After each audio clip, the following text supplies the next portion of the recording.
Hello students, today we're going to look at the second half of chapter 8 section 3 and it is multiplying polynomials, and this should be a 3. 8.3b multiplying polynomials. Yeah, the last video we did multiplying a binomial by a binomial. Well, now we're going to look at multiplying a binomial by a trinomial. Okay, it's almost like using the distributive property, but you're going to use one term at a time. I'm going to start with the 6x, and I'm going to multiply this 6x times everything in the trinomial. Okay, so start with the 6x and multiply by everything in the trinomial, and I'm going to draw arrows to help you see that. So the first thing I'm going to do is 6x times 2x squared, and that is 12x to the third, because 6 times 2 is 12, and x times x squared is x to the third. Then I'm going to do 6x times negative 3x, and that's negative 18x squared, because 6 times negative 3 is negative 18, x times x is x squared. And the last thing I'm going to do is 6x times negative 5, and that's negative 30x.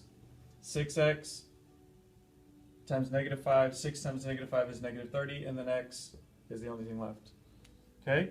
Now what we need to do is we need to multiply the 5 times everything inside the trinomial. Okay? So now I'm going to use the 5, and I'll use arrows again, and I need to find a marker that actually works. So let's try purple. Okay, so I'm going to do 5 times 2x squared, and that would be plus 10x squared, because 5 times 2 is 10, and then the x squared. And now 5 times negative 3x, which would be negative 15x. And then the last one is 5 times negative 5. I guess I should have probably gone on top there. That would have been better. But 5 times negative 5 is negative 25. Okay? It's really, really important that you do this organized. Start with your first term, multiply everything in the trinomial. Then take your second term of the binomial and multiply by everything in the trinomial. And now we need to combine like terms. There are no other x to the thirds, so I have 12x to the third. And now I have a negative 18x squared and a plus 10x squared. Negative 18 plus 10 is negative 8x squared. And now I have a negative 30x and a negative 15x. And when I combine those, I get negative 45x. And then what's remaining is minus 25. So once again, it's all about just staying organized. If you will start with your first term, multiply it by everything, and then your second term, multiply it by everything, combine like terms, there's your answer. The next problem we're going to look at is a trinomial times a trinomial. Exact same process as we did with the binomial times a trinomial. We're going to start with our first term in the first trinomial and multiply it by everything in the other trinomial. So I'm going to do 2y squared times 3y squared, and that would be 6y to the fourth. And now 2y squared times negative 5y, and that would be negative 10y to the third.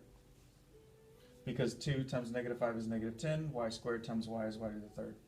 And then now 2y squared times positive 2 would be plus 4y squared.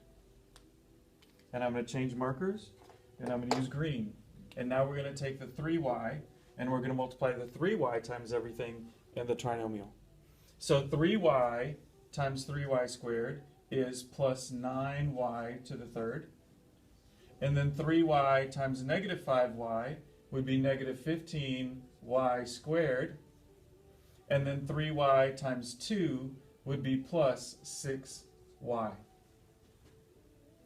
And now I'm going to change colors again, and I'm going to use red, and I'm going to use the negative 1.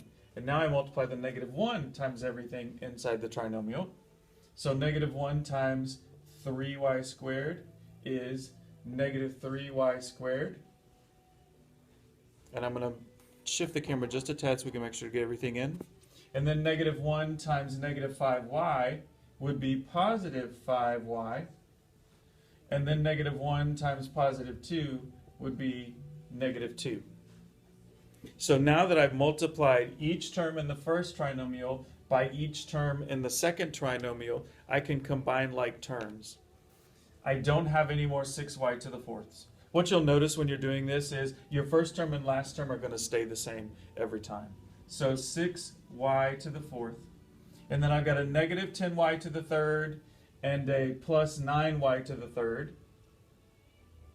So negative 10 plus 9 is negative 1y to the third. And we won't put a 1 there because of the Math Council of 1508. And then I have 4y squared minus 15y squared minus 3y squared. So 4y squared minus 15y squared would be negative 11y squared. Minus 3 would be negative 14y squared. Again, 4 minus 15 is negative 11. Minus 3 would be negative 14, and the y squared doesn't change. And now I have a 6y and a 5y, and they're both positive, so we combine them to get 11y, and then minus 2. So again, trinomial times a trinomial. Multiply every term in the first trinomial by everything in the second. Multiply the first term in the first trinomial by everything in the second trinomial. Then the second term by everything in the second trinomial. Third term by everything in the second trinomial. Combine like terms for your final answer. Here are your two practice problems for this video. The first one is a binomial times a trinomial. You have 3x minus 5 times the quantity of 2x squared plus 7x minus 8. And the second problem is a trinomial times a trinomial. And you've got m squared plus 2m minus 3 times the quantity of 4m squared minus 7m plus 5. Remember to please take a picture of your practice problems and submit it using the turn-in button through Edmodo, and then you will be finished.